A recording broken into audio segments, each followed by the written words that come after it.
we're back in the car today. Achieving inner peace.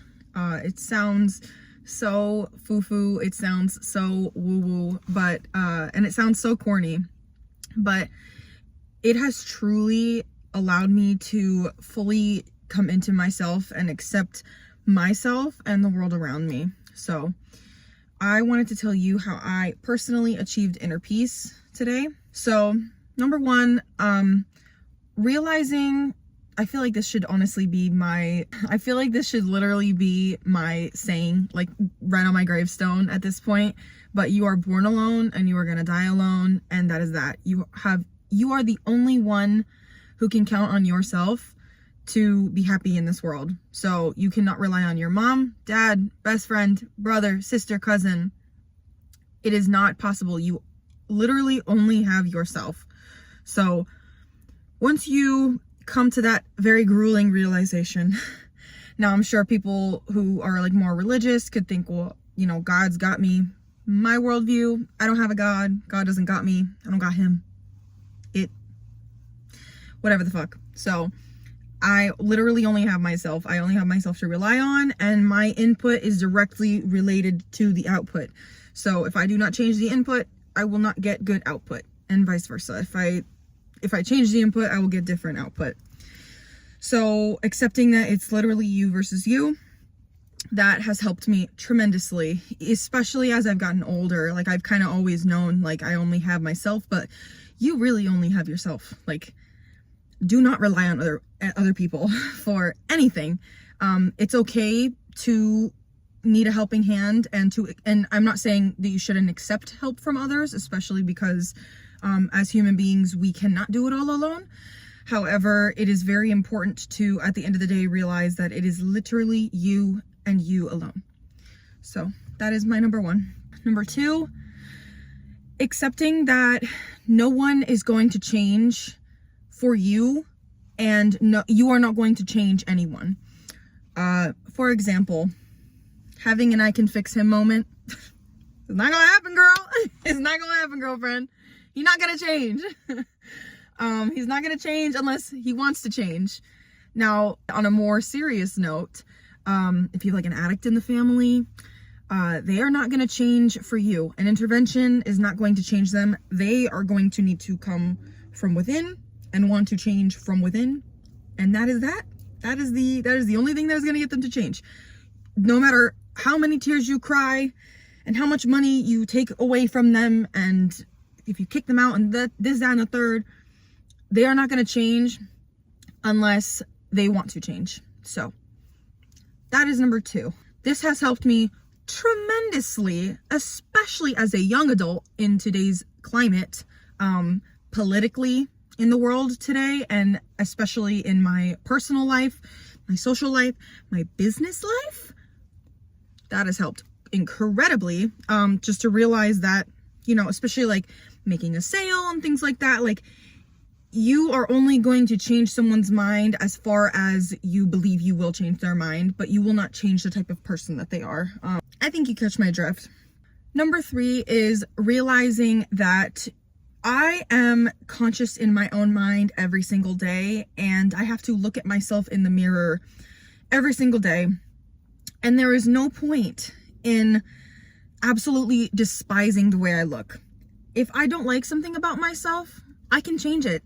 We live in a beautiful world nowadays that is so highly technologically advanced. We have every ounce of knowledge at our fingertips in a little tiny computer in our pocket that I am talking to right now. I can literally look up on this device that I am talking to you on, which is crazy enough in and of itself, right? I can talk to this device, this tiny computer, and I can put it on the internet for the whole world to see in my small little town in the Pennsylvania. But somebody over in, I don't fucking know, Bangladesh can see this video. That's cool as fuck to me. Anyway, I can literally look up whatever I want. I can achieve whatever I want, and I can use all of that knowledge and those tools in my pocket, in that tiny little thing in my pocket. So I can look however I want. I can dye my hair. I can get piercings, tattoos, do my makeup any way I want. I can go to the gym. I have free will. I have free will. And there is no There's literally no point in looking in the mirror every day and despising my appearance. Learning to just accept, this is me. This is me in my meat suit. This is Mary's meat suit. And I'm going to make Mary's meat suit look the way I want it to look. Now, am I perfect? Fuck no. Nobody's fucking perfect.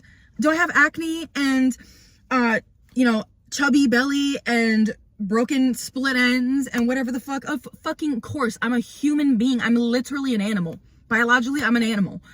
I'm not perfect. Like, that's fine.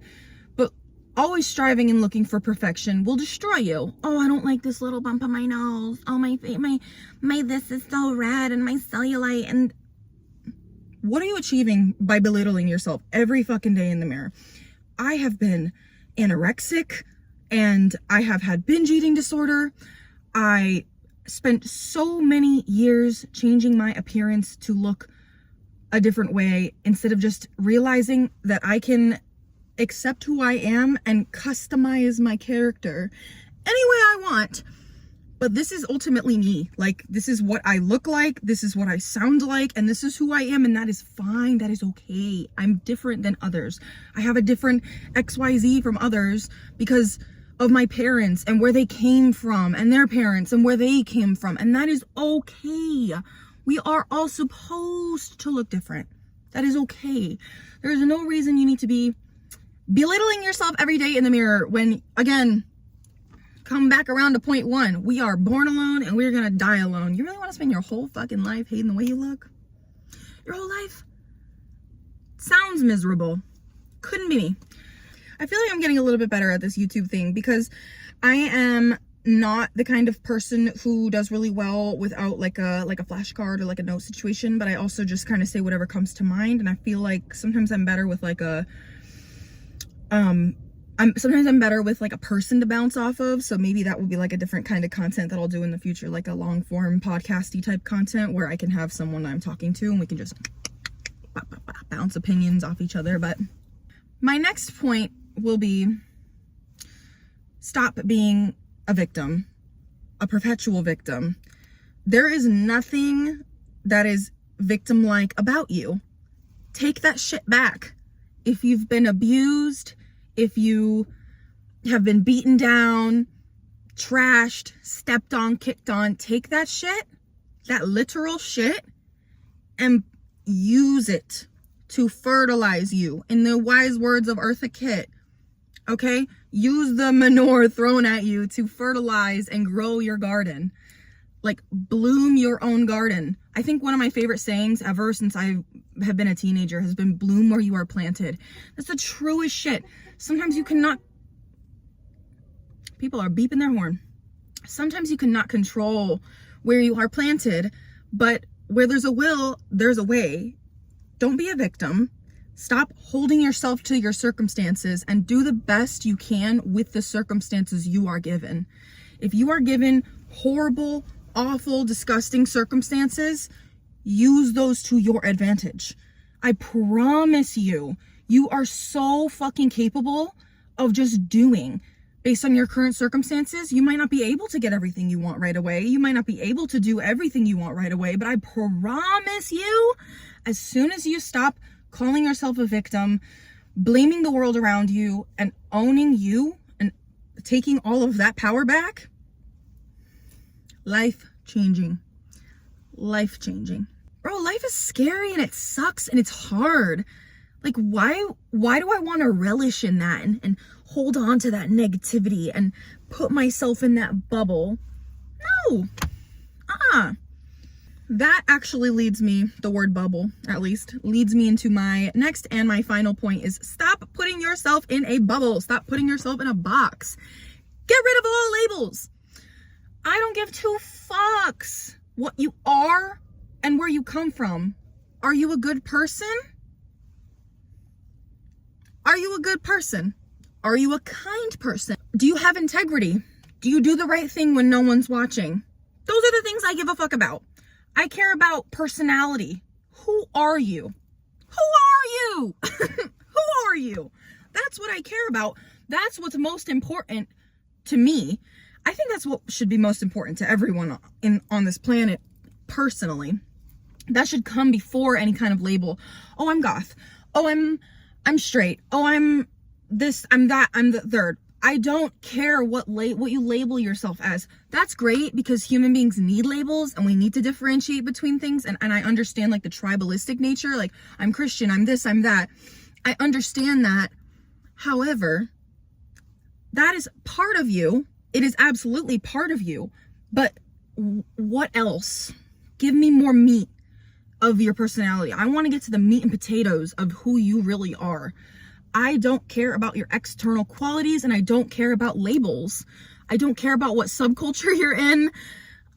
I think it's beautiful that we're all like an amalgamation of the people we meet in life, and we take bits and pieces from everyone we meet, and we all listen to different kinds of music, and we all have different personalities and our styles and things we believe about the world. That matters more to me. And then ultimately, at the end all be all, are you a good person? Because if you're not, I don't want to be around you. That's it. Are you a nice person? Are you kind? And do you have integrity? Ultimately, those things matter so much more to me than any label you could ever put on yourself or me. You can label me however the fuck you want. I know who I am. I live in this body. I wake up in this body. I go to sleep in this body. I eat in this body. I go to the bathroom in this body. This is me. I know who I am. So you could ultimately label me however you want. But baby girl, I know who I am. And you should feel the exact same fucking way. If somebody calls you XYZ, you shouldn't even feel inclined to defend yourself, because if you know you're not XYZ, who gives two fucks? Obviously, there are more severe cases. Slander, defending your name. I understand. Defending your honor. I understand that.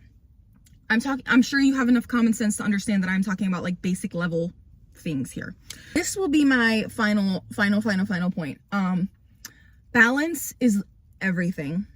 Balance, man, telling you, yin and yang, they got it right.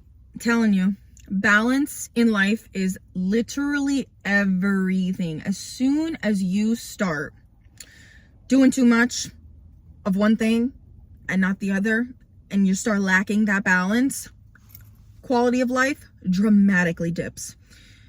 There are obviously certain instances where your life is going to be more focused on one thing, and it's going to be harder, and it's going to be very one-track mind, and you're not going to be able to have balance, and that is okay. Again, I'm hoping you have enough common sense to realize I'm talking about everyday, regular life scenarios here, but balance is so key. Balance is key when it comes to eating, when it comes to your hobbies, when it comes to relationships, friendships, everything. Balance is so key. If you eat chocolate cake every damn day of your life, you're going to start to look like a fucking chocolate cake. Like, that's it. If you have chocolate cake as a balance, sweet treat once in a while, it's not that bad. And you can be happy and content with yourself without overindulging. If you go to the gym every single day of your life, now I'm just using fitness references here, analogies, but I have more. If you go to the gym every single day of your life, you're going to burn out, and it's going to be exhausting, and you're lacking that balance.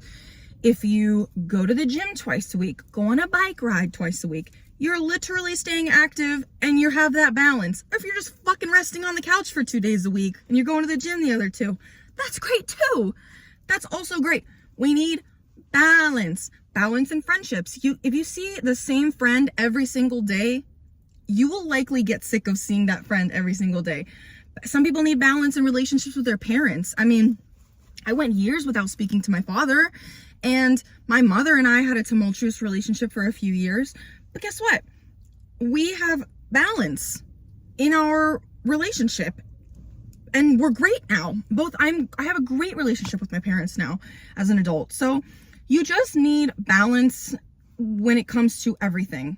You know, going shopping every day versus going shopping once a week, like clothing shopping or like getting shit that you don't need, right? There is always a balance to everything in life. And as soon as you find that balance, you will find happiness and achieve your inner peace. As soon as you throw that balance off whack and it starts going like this, or it starts going like this, again, your quality of life will dramatically decrease.